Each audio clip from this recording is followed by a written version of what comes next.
Assalamualaikum warahmatullahi wabarakatuh.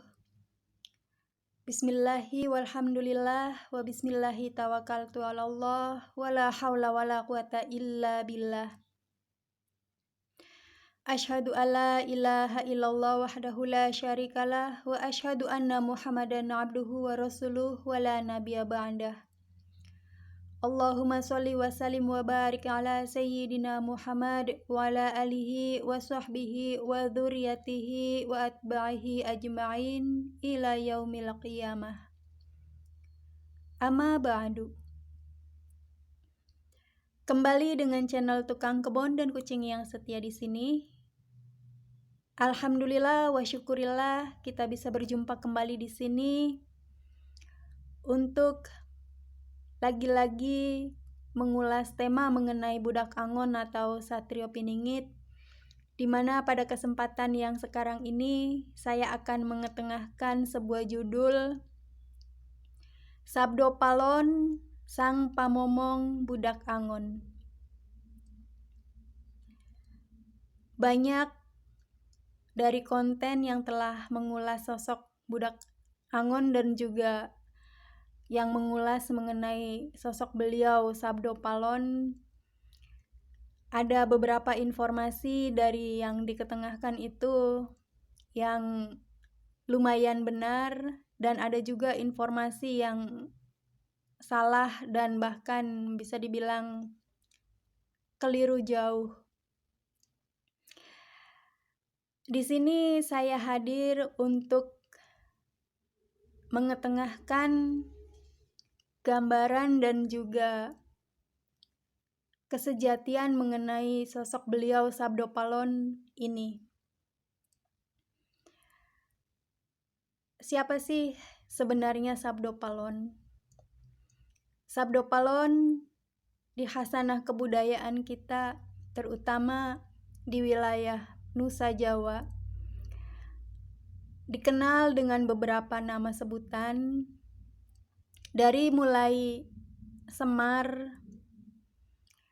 Eyang Kuncung Putih, Paman Lengser, Batara Lungsur, dan juga Sabdo Palon itu sendiri. Lalu siapakah sebenarnya beliau Sabdo Palon ini? Seperti yang sudah saya sedikit demi sedikit ulas dan kuak mengenai sosok beliau ini, bahwa beliau adalah Semar dan berasal dari alam goib, alam kahyangan, yang kemudian turun ke bumi dikarenakan sebuah tugas untuk memomong para raja di bumi, terutama memomong raja-raja yang ada dan berkuasa di wilayah Nusa Jawa. Sabdo Palon menurut pengakuannya sendiri, seperti yang dituturkan di dalam Serat Darmo Gandul, beliau menyatakan bahwa beliau adalah Danghyang Jawa. Artinya beliau ini adalah demit atau bangsa jin yang berada di Pulau Jawa, yang bersemayam di Pulau Jawa. Beliau ini merupakan raja dari segala makhluk jin atau raja yang menguasai kerajaan goib di tanah Jawa, yang kemudian dari masa ke masa, waktu ke waktu itu melakukan berbagai macam tugas sebagaimana layaknya seorang raja, untuk pada akhirnya ketika sudah masanya tiba itu beliau memulai tugasnya yang paling utama, yaitu menjadi pamomong para raja. Beliau, seperti yang pernah saya ceritakan di konten sebelumnya, diberkatkan atau dikaruniakan kepada beliau leluhur kita Raden Palasara, di mana dari sosok Raden Palasara inilah kemudian bermunculan keturunan-keturunannya yang menjadi raja dan yang dimomong oleh sosok Sabdopalon. Beliau, Sabdopalon ini, ada yang menyatakan bahwa beliau pernah menjadi resi ini, pernah menjadi resi itu, pernah menitis sebagai ini, pernah menitis sebagai itu. Itu yang ingin saya luruskan, sebab itu adalah keliru dan beliau tidak pernah menjadi resi apapun dan tidak pernah menitis kepada siapapun. Beliau sedari dulu hingga saat ini dan hingga sampai nantinya itu artinya sampai waktunya beliau benar-benar tamat riwayat dan juga tamat tugas dan paripurna segala kehidupannya itu, beliau tetap menjadi diri beliau dan beliau tetap berada di alam kegoiban. Apabila ada sahabat yang bertanya, lalu sosoknya beliau itu seperti apa? Di sini saya ingin menggambarkan tentang sosok beliau yang insya Allah kalau secara garis besar itu tidak akan asing lagi bagi kita. Seperti pengakuan beliau sendiri bahwa beliau adalah sosok Dang Hyang.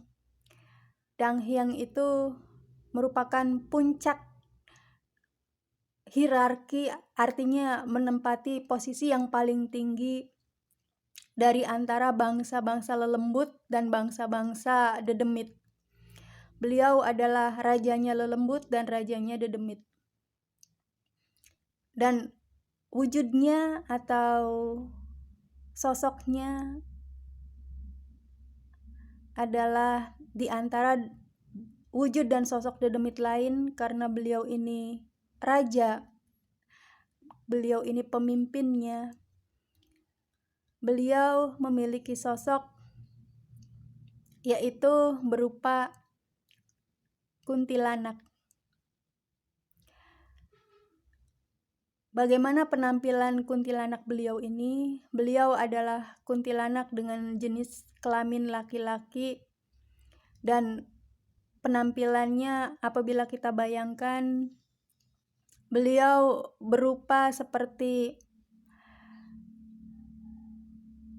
seorang resi berpakaian khas pakaian Dang Hyang atau kuntilanak, yaitu jubah putih, berambut panjang dan berwajah seperti manusia biasa. Wajah beliau jangan dibayangkan seperti hantu-hantu dan sebagainya. Wajah beliau itu sangat arif, kelihatan beliau ini sangat arif, kelihatan beliau ini sosok yang sangat bijaksana dan juga penuh dengan kepedulian terhadap makhluk lain. Dengan perawakan yang kurus dan berpostur tubuh tidak tinggi, tidak juga rendah. Beliau saat ini bersemayam di Gunung Merapi dan kelak ketika masanya Budak Angon atau Satrio Piningit ini mulai akan dinobatkan sebagai Ratu Adil, beliau Sabdopalon akan menyusul sosok Budak Angon atau Satrio Piningit ini di tempat beradanya si Budak Angon atau Satrio Piningit. Demikian yang bisa saya sampaikan mengenai sosok beliau Sabdopalon ini. Mudah-mudahan apa yang telah saya sampaikan ini bisa menjadi permakluman kita semua dan bisa meluruskan informasi-informasi yang keliru mengenai sosoknya. Insya Allah kita akan membahas banyak hal lagi di sekitaran Budak Angon atau Satrio Piningit yang juga akan melibatkan nama-nama yang sudah cukup kita kenal, sebab sudah lumayan sering juga saya ketengahkan di konten-konten saya yang sebelum-sebelumnya. Mohon maaf apabila ada kata-kata yang kurang berkenan, apabila ada penyampaian yang tidak sesuai dengan yang sahabat-sahabat seluruhnya pikirkan. Tapi itulah yang sejatinya dan itulah yang sebenarnya. Seharusnya saya tidak perlu meminta maaf, tapi ya saya di sini untuk saling bersilaturahmi lah ya. Wabillahi taufik wal hidayah. Wassalamualaikum warahmatullahi taala wabarakatuh. Terima kasih.